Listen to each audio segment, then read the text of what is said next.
All right, Pathfinder the Adventure card game enthusiasts, Rise of the Rune Lords. What we're going to take a look at in this vlog is item acquisition. How, as you play through this adventure path, not only are you leveling up your base attributes and maybe going into some of the specialized classes, but you want to make sure that the items keep pace, that your weapons get upgraded, that your allies get upgraded, you get a diversity of blessings if you can utilize them, right? Ezrin can't, in addition to items and other things moving forward. Now, I'm not going to give away any spoilers here, but ideally, in each adventure path, there are certain items that make things much, much easier, much, much more dynamic.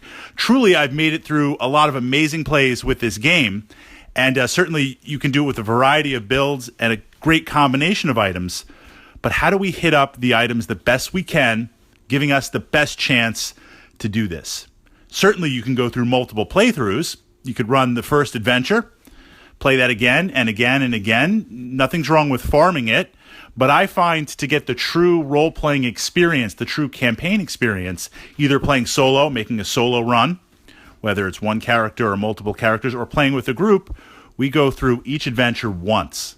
When we complete it, we move to the next. If we fail, we get to try it again, but no farming there. Now, the challenge, the duality in tactics and strategy is this balance, this duality of how many players are active in the game versus locations versus the timer deck, 30 blessings. That's kind of the factor that we're up against here. The more characters, the more locations, the more diversity of items, and we're going to take a look at that in a second, or I should say diversity of favorable cards. Yet each character is not going to be able to spend a lot of time at that location. You're going to be utilizing blessings and allies to kind of push forward without burning the timer deck. So let's talk about an example. I'm playing Ezrin. I love playing Ezrin. Given the choice, he's definitely one of my favorite characters. Ezrin, Valeros. Sione, I love. Actually, well, I like all of them, right? But I'd say Ezrin and Valeros. If we're playing a game, I'm going to talk about the lower adventure paths here, something that you would crack open right out of the box and start playing. Again, so no spoilers. If I'm playing in a party that's big enough where the academy is open, that's obviously where I want to send Ezrin. So what you want to look at are your favorite items. If it's Valeros, it's arms and armor. If it's Ezrin, it's going to be spells. Based on the locations that are open, that are available, that's directly where I want to go. Now, there's other stuff in the deck. There's going to be monsters. There's going to be blessings. There's going to be items. There's going to be banes and boons and all this type of stuff. Some might be a little more challenging than others for the character. For an example, Valeros might favor weapons and armor. I might travel to a location where there could potentially be a lot of traps, and I don't have a high enough dexterity to resist it. I might get nailed on that. But given the size of the starting deck for each location, there's a good chance I'm going to hit up a number of those items, especially with Ezrin, with the spells.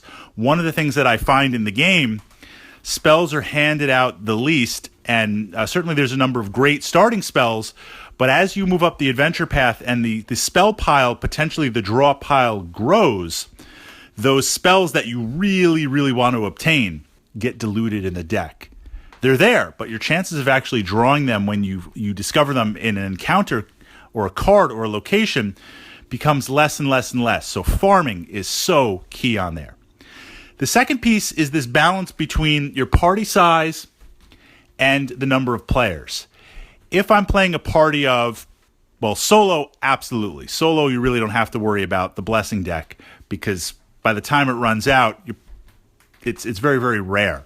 And usually you fail a solo player solo run simply because you lost cards, you had a couple of bad encounters, you fought a couple of bad monsters, you couldn't quite beat the henchmen, you went in with some blessings and things, you rolled awful 3 ones in a row. A recent check, I had to roll a D8. I think I was playing Maricel, D8. So I'm like, you know what? Just to be sure, because I need this, I'm going to throw in another D8, hit a blessing. And then from another player, I was like, you know what? Let's really, really make sure. Let's take it from like a 60% chance to a 99% chance. Throw me another blessing. 3 blessings, 3 D8 to close. I needed 8s to close. So at a minimum, on a 3D8, if we're doing the math hammer, 4, 4, and 4. 4, 8, 12. So I need an 8 to pass. I should roll on average a 12 with slight deviance, maybe 10. You can see what I'm rolling. You can see where I'm going with this. 1, 1, 1. That hurt. That cost us the adventure. That hurt because not only did I then take some crazy damage, but we had utilized 2 blessings for what? A 1 on a D8? Well, that's the nature of the game. That's the nature of being an adventurer. So that usually happens when you're playing 1 or 2 characters. If I'm about 3 or 4 characters, you have this balance of you have a little more time to explore, and if you find yourself falling behind against the blessings timer, against the timer deck, maybe you are unable to open a couple of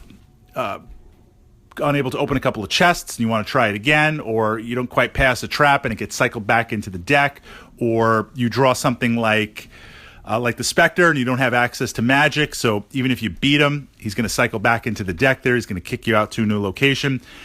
When that happens and you slow down a little bit, you can always catch up with blessings. So what I find is some of the decks that have some items potentially that I want for my character or someone else's character, when we defeat one of the henchmen, obviously the boss auto closes, but when we defeat one of the henchmen, don't close the deck automatically. Don't. Keep farming it. Keep what's seen in there.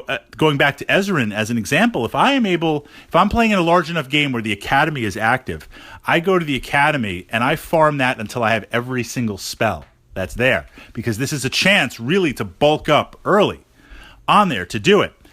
If you defeat a henchman and you don't close, and then later in another location, one of the other players draws out the boss, you can always close the location then and there, save a blessing to do it. There's these challenges and these strategies. Let's talk about chests. So essentially you have 2 types of chests. One that's going to deliver weapons on a D4, one that's going to deliver armor, but if you pseudo armor, but if you fail the armor, you're going to take some damage. So what I find is in a larger game, 5, 6 players, if I draw one of these chests and I fail, that's it. It doesn't go back in the deck. We're going to burn it. It's done. I have my one chance. I might be more apt to even throw a blessing on it, even in a higher group. I need those blessings to kind of keep the clock going, keep the timer going, but it might be worth expending it because this is a chance to gain D4 items or a suit of armor. And surprisingly, early on, there's the armor deck is interesting. Again, no spoilers here. It's safe. But there are a couple of key pieces of armor in the armor deck early on that are pretty good. They'll serve you mid-tier all through the adventure path. And the deck is small enough, so your chances of drawing the armor is pretty good. So any chance you get to visit a location that has armor, or if you grab the trap chests, it's worth, if you fail it, and you can absorb the damage, possibly recycling the deck in. I find it is, in terms of acquisition, absolutely worth it to throw a blessing on there. If I'm playing in a game that has 1, 2, 3 players, 4 is 50-50. Really, 1 to 3 players, and I draw a chest, and I fail at opening it, I want to recycle it back into the deck. I have more turns. I have enough turns on the blessing timer that I can utilize that. So that's a couple of key features and key tactics, ideas, moving into Pathfinder to get the best possible item spread that you can. And again, tactically with no spoiler, to make sure that in every adventure path, those key items that you really, really want, that when they come up, you're like, you'll know it. You will know it. Your first time through playing, you will know it. And you'll be like, I need this. I'm throwing a blessing.